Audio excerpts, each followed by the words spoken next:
Man, look at Hey, this. everybody. Welcome to Pastor Chat. We are so glad you have joined us.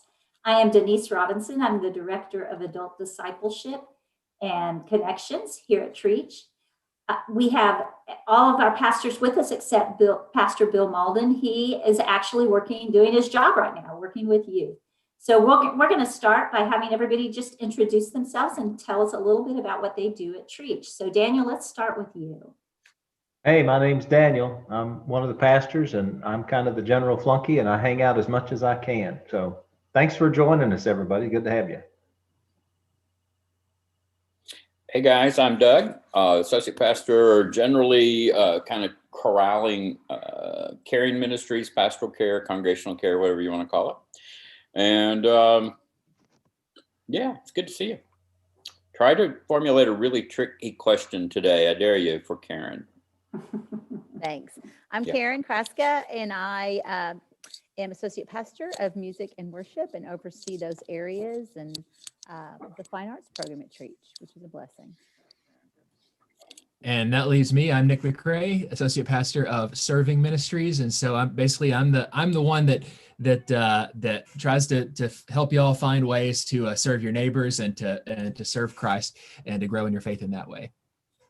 Well, thank y'all. And as you can see, we need to have all of that to function well. So we're just going to ask some interesting questions, have a good conversation, and hope that we learn something new. So I'm going to start by saying, you know what? I think we would all agree that we have come off a year like no other. Probably none of us have experienced a year like this past year in ministry. So I just want to start off with kind of a little bit of fun. So Daniel, share some phrases or words you would be perfectly happy to never hear again from 2020. How about unprecedented? Yes. Ding, ding, ding, ding. COVID, never before seen. Yeah, you stole some of my answers. I was thinking unprecedented, a year like no other, unlike anything we've seen before, et cetera, all those things. I think we've seen it all now. I hesitate to say that because, but anyway, yeah, I'm right there with you, Daniel. Yeah. About social distancing, hand sanitizer, pull your mask up over your nose.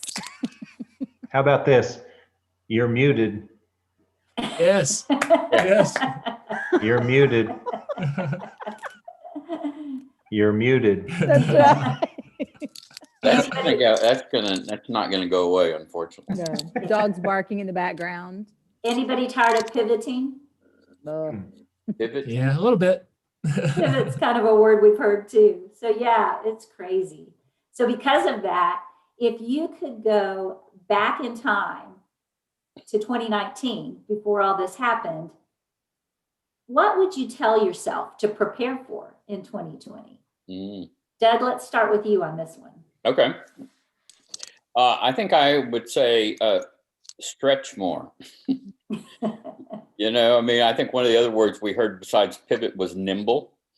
And every day, if you all have recalled, especially in the early days, everything changed every day. Literally. I can remember a week or two where every decision that was made one day was changed or undone the next day. And we had only our best intuition and prayer and looking out for our fellow persons that guided us. And so, I think that our ability to stretch and forgive and extend exceeding grace, like God does with us, just phenomenal. Because everybody was doing the best they could with what they knew. Mm-hmm. And the reality was we knew very little, right? Remember that? I think one of the things that I would say is get ready to preach on camera all the time. Mm-hmm. Nothing in seminary or any other training ever prepared us for that. And I don't exactly like the way I look on camera. So it's not my best side, front, back, or top, any of that. So I'd have never guessed that, There's just something unnerving about that cold, dead eye of the camera, Yes. you know, Unforgiving. no matter what you're doing, and especially preaching, because I feel like, of course, I don't preach nearly as much as you do, Daniel, but there's something about having people there around, and you can they're Yes. sort of like, you're sort of like giving each other energy, and you're sort of seeing where they're connecting and where they're not, and you're sort of, but with the cold, dead eye of the camera, it's just, I mean, it's just sucking it out of you, and You know, we do what we have to. I remember like the first couple of times doing that, and I use humor so much that I came to realize that my humor was also like a placeholder for a breath and a reset. And so like you would make a point, and you couldn't do any of that preaching at a camera, and that it was almost like I don't know. I see now like why TV shows have laugh tracks and stuff like that, because it just helps in the creative tempo of your delivery. And Well, yeah. I all of that I agree with. I think all of us would own that we literally get energy off the people in the room. And I remember it was probably 3 or 4 months ago, one of our media team members who's been with us for a while and certainly seen us in both venues in terms of just all live preaching versus the online preaching. And one Sunday after the sermon, he just said, "Man, you were really doing well." And that it wasn't like when you preached on Thursday when we recorded it. And he said, "What was different?" And I said, "Because there were people in the room. You just get energy off of that, and it just makes a huge difference." Absolutely. So. Karen, does it make a difference with singing as well, or not as much? Absolutely. When we're presenting an artistic expression to God or communing with God through the arts, especially through singing or whatever, it's a community experience. So we've tried to get the choir together once a month to social distance and wear our mask and do some recording, and the band and soloist and things like that. But without a congregation there, without live, people, it's a totally different experience. It's a totally different experience. So the virtual body of Christ is still important, but it's a totally, it's not as gratifying. There's just certain things that are meant to be done in community, and choirs and choral singing are way up there. So it's been really different, and it's been really challenging. And we learned early on that a virtual choir is much different, and it involves technology. And it's one thing to sing in a big group, and it's another thing to record yourself singing by yourself. Hey, Sister Karen. Hey, Karen. I know you're the queen of our technology, but on your headphones right now, is there a microphone? Yes, right here. Yeah, you might want to hold it, because every time you move, sorry. there you go. Perfect. Sorry. We could barely hear you, and it was clacking. Oh, I'm sorry. And we were losing people. We were losing people by the hundreds. See all the things we're learning? We're learning zippers affect our microphones. There's others in my home, and I don't trust them not to say things in the background. So I have Perfect. That's perfect. That takes care of it. So based on all that, with all of those changes in the past year, have you learned anything about yourself personally or spiritually and personally? Nick, let's start with you. What have you learned about yourself this past year? Well, one thing I learned is that and I sort of already knew this in a way, but maybe I feel like the sort of strain that we've all been under over the past almost year now has sort of magnified certain parts of our lives, made them more obvious. And one of those is that I think that we go through spiritual seasons. We go through seasons where everything's we just feel the presence of God, and we are sort of able to pray in a way that's, really sort of powerful. And then there's other times we go through where it's just, no matter what we do, we feel like there's something in between us, or there's some people will call it spiritual dryness or whatever, right? You go through these seasons, and man, this year has shown me that is absolutely true, and also that's okay, right? It's normal, and it doesn't mean sometimes when we do have that spiritual dryness or sense of disconnection, that does mean there's something in our lives that's getting in the way. But sometimes that's an invitation to address that thing, right? To sort of come to learn something about yourself. But I also think it's just natural for anybody. I mean, you're going to go through ups and downs, and that is, I've learned, that's okay. Well, almost some of those changes, those seasons were magnified because they were happening. They weren't long seasons. They were short seasons in between. Yeah, Yeah. absolutely. Anybody else? What have you learned about yourself spiritually or personally? I learned to reaffirm that I'm an introvert. Yes. I Same. reaffirmed I'm an extrovert. Yeah. I've missed Doug people too. so much, and Yeah. just the physical touch. I want to embrace people at church, and so my spiritual life is different in that I am so looking forward to, and I'm so grateful for the opportunity to be in community and the small groups that we have. It's energizing when I can share my faith face to face. Although I am so incredibly grateful for the technology we do have, and I've thought to myself, if this pandemic had happened 15 years ago, before literally like all my kids had smartphones and I had a smartphone and knew how to use it, and could connect. Oh my goodness, the isolation. Um, Today in our virtual connection center after church, there were several people that live alone, and it's just a reminder that we are all so different in our stages of life. And as Nick said, in our seasons of life, one lady was talking about, losing her husband and now the pandemic. And unfortunately, the two kind of collided. And so she finds herself in a season she's never been in, and she's navigating it alone. So thank goodness for the technology that allows us to connect, because we're supposed to be in community with each other. So I'm grateful for the opportunity that this affords us, though I'm really going to be grateful when we don't have the barriers and the limitations. But I'm excited that this can continue, because just like Brent and Karen Webb said on our video today, talking about their life group, if you're traveling and you can dial in on Zoom, and now we're comfortable and we're familiar, even the littles, in our household, it's going to open possibilities that before were maybe there, but we didn't take advantage of. Yeah, I have this love-hate relationship with this technology, right? And yet the love part of it is that beautiful gift you just described, Karen. We've got people from all over the country participating in our Bible studies and in our worship experience, and certainly with regard to worship, people all over the world. And so it's allowing people who might not either otherwise have a church home, or in addition to wherever they're worshiping, they're also participating with us. And I think that part has been really cool. It's been helpful to me in my own spirit to know that we're actually reaching people we had no way of reaching before. And that's cool. Yeah, I think your comment, Daniel, earlier about, your introvertedness, and then Karen talking about her extrovertedness. I mean, I think in both of those scenarios, did you learn something that was good about that and not so good about either of those? That, how you can grow from what you learned about yourself?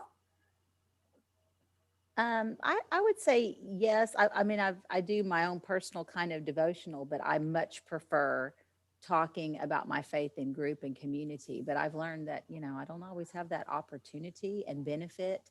So I think it's a both and, not an either or for me.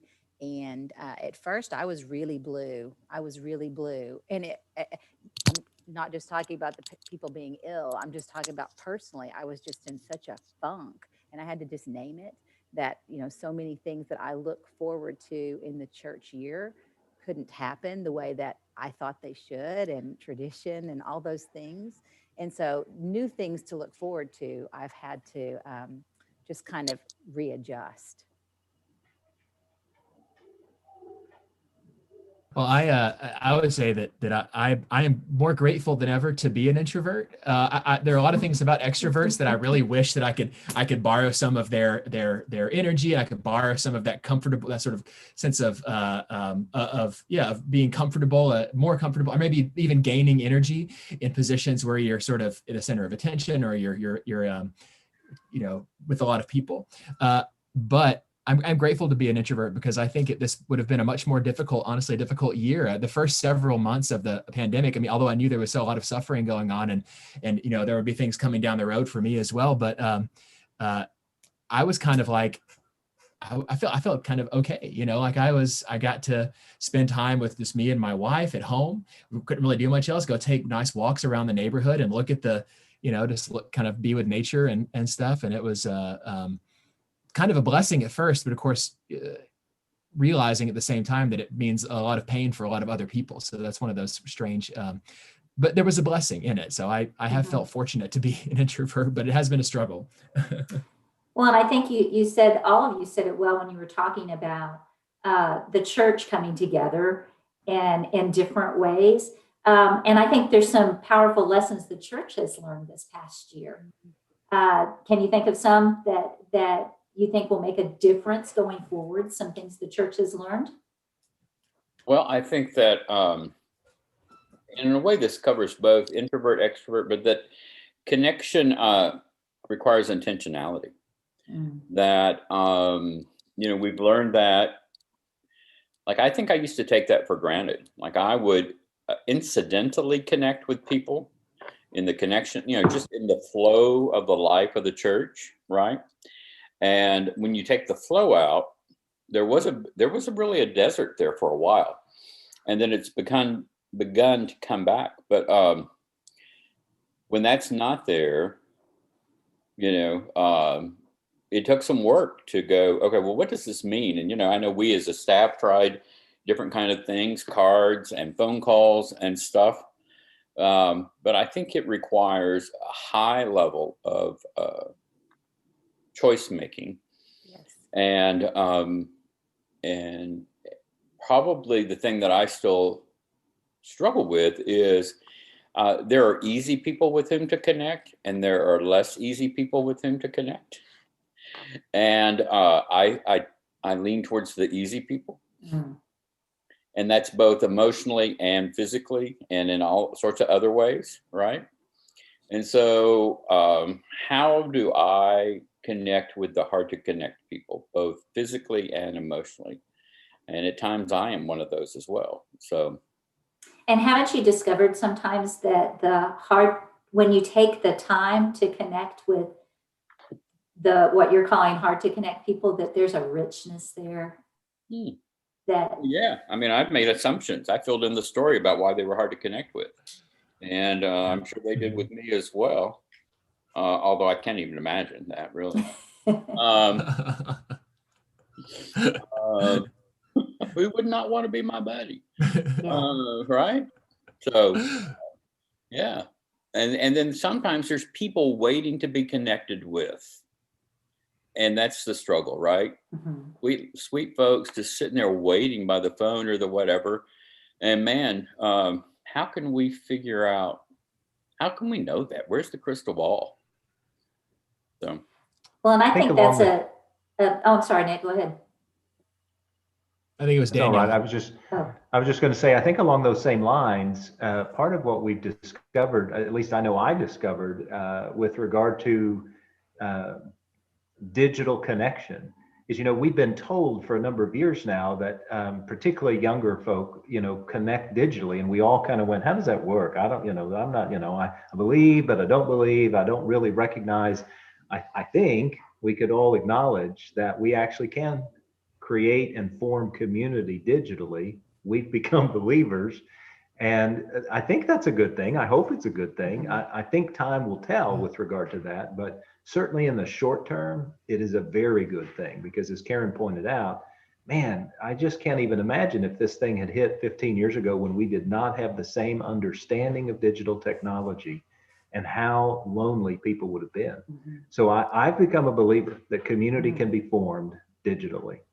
Yeah. I think something else that we've learned is just talking about the difference between 15 years ago and now. I mean, is and I think the church has known this for a while and is becoming more and more aware of it, but we can't rely on the sort of people will come to you, like have a big thing and people will come to your big thing, your big event, the kind of attractional model, as they would call it, that build it and they will come. We've known for a while now that that's not working the same way it did 15, 20, 25 years ago.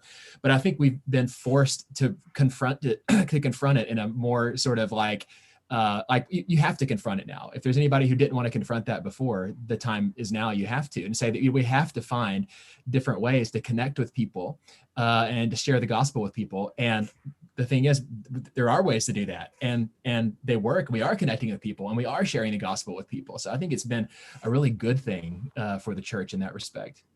Well, and we have a question from Facebook that's really along those lines, which is how will the pandemic change your ministry going forward? Mm. And so I'm wondering, is that like each one of our personal ministries or maybe the church in general? So I think I'm you gonna could answer it both ways. Yeah, I'm going to answer it at least from my perspective on the church's concept first. And that is, I think, again, with regard to this digital connection, I just am reminded every single week, whether it's Morning Pause or Go Beyond or the children's connections or Bill's 5-minute devotional or worship on Sunday morning, that we're connecting with people that we never connected with before.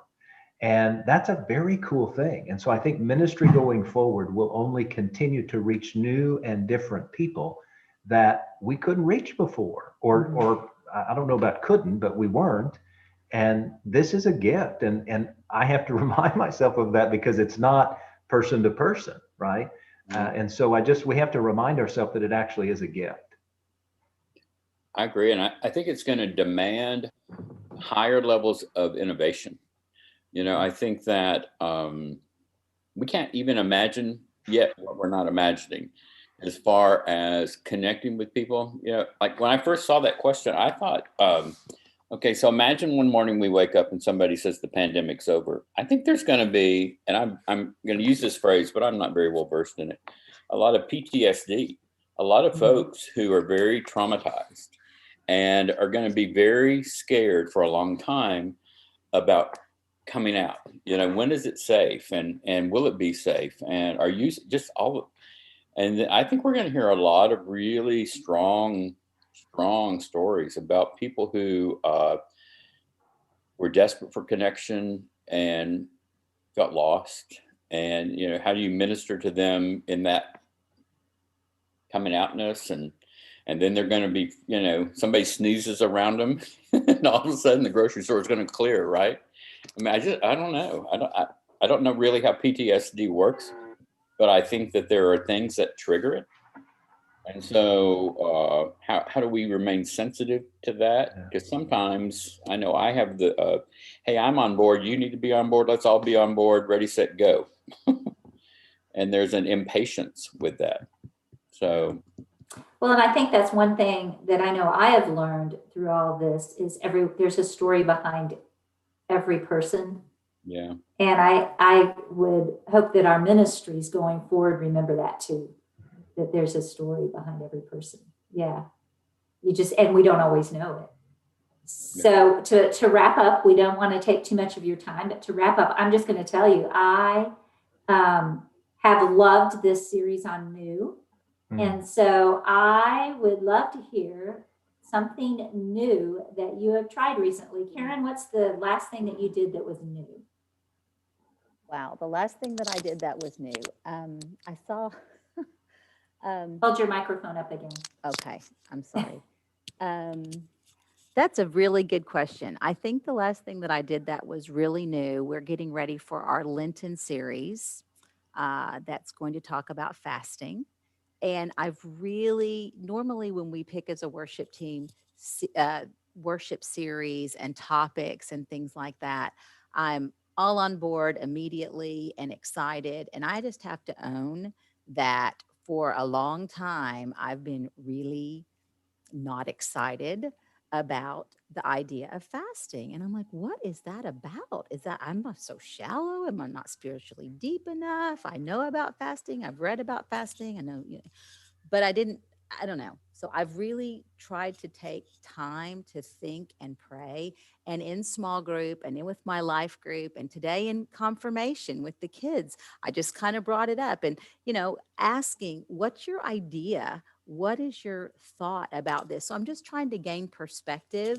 And so the last thing I did that was new is trying to reorient myself. I really want to experience something new. I want the blessing that comes from the disruption of my day in, day out, my spiritual rhythm. And so I'll be honest, I'm just now starting to get a little bit of anticipation. I wouldn't call it excitement, but anticipation that God's going to do something that I don't know what it is.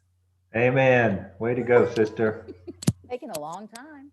Yeah, but that's awesome because people so often think that y'all have it all together. And you're people too. Well, into most a of you, rhythm, a most of you habit. have it all A rhythm and a We habit. all have it all together, right? together. Actually, I think it's just Doug that has it together. The rest of us are a mess. Absolutely. Anybody else trying something new? Think of something that you've tried new recently. So I would share one thing, and well, probably the most recent new thing I've done is Annie and I bought our first house recently, but that's not very helpful. I want to go back just a little bit before that to say that I've been doing this for a little while now, but spiritual direction. So I got a spiritual director. I mean, it's been maybe about a year ago now. So the first big new thing to do in my life. And I got to tell you, it's made all the difference. And I would recommend, if you don't know what spiritual direction is, it's basically, it's a wise spiritual friend who sort of walks along with you and sort of listens to you and asks questions and challenges you to help you grow in your faith. And I know we have some spiritual directors in our congregation here at Trietsch, but I got to tell you, having a spiritual director, having that relationship, I meet about once a month with mine, and it's made all the difference in my spiritual growth. So I could not recommend finding a good spiritual director enough. And if any of you need that, I do know the people in our church that have been trained in spiritual direction and happy to connect you. Mhm. Doug, I know you came off of doing something new that you've never done before just last week. Oh, what survived in the And the Arctic frozen. yeah. So yeah, I went up there and was I've been struggling with how to bet. Somebody asked me this morning, now why did you go to Minnesota? And I said In January. oh yeah, in January. And it was to experience grieving in a different way. And there's something about literally, I mean, we all like nature in different ways, but when I am out, it is a reconnecting with God. Mm-hmm. Now, of course, I didn't get to custom pick the timing because it was one morning it was 4 below in Minnesota, but I did learn how to snowshoe and breathe through frozen snot in your nose. Isn't that considered a warm, balmy day in January in Minnesota? But you know what? It was what's the word? Enriching and life-giving. And snowshoeing, I can just tell you this. I can't use the words right now, probably appropriate. It's a butt kick. It is the hardest workout for a middle-aged chubby man trying to slosh through. Middle-aged. You know what? Okay, I think this is a good time to wrap this up. Well, y'all, it's been a great. I'm 62, middle-aged. Oh man, can you imagine then when I say I'm old? Yeah, there you go. There you go. Well, y'all, I have really appreciated y'all having an opportunity to share with us today, and I just give you thank you so much for watching us and joining us, and for the pastors for taking time out of their Sunday to share a little bit more. Absolutely. Daniel, why don't you just tell us the one thing that you're looking forward to in 2021, and we'll end it with that. Looking forward to in 2021. I'm looking forward to seeing people more regularly, and that's coming from your introverted pastor. So there you go. I'm excited about that. There you go. That'll be nice. Okay, y'all.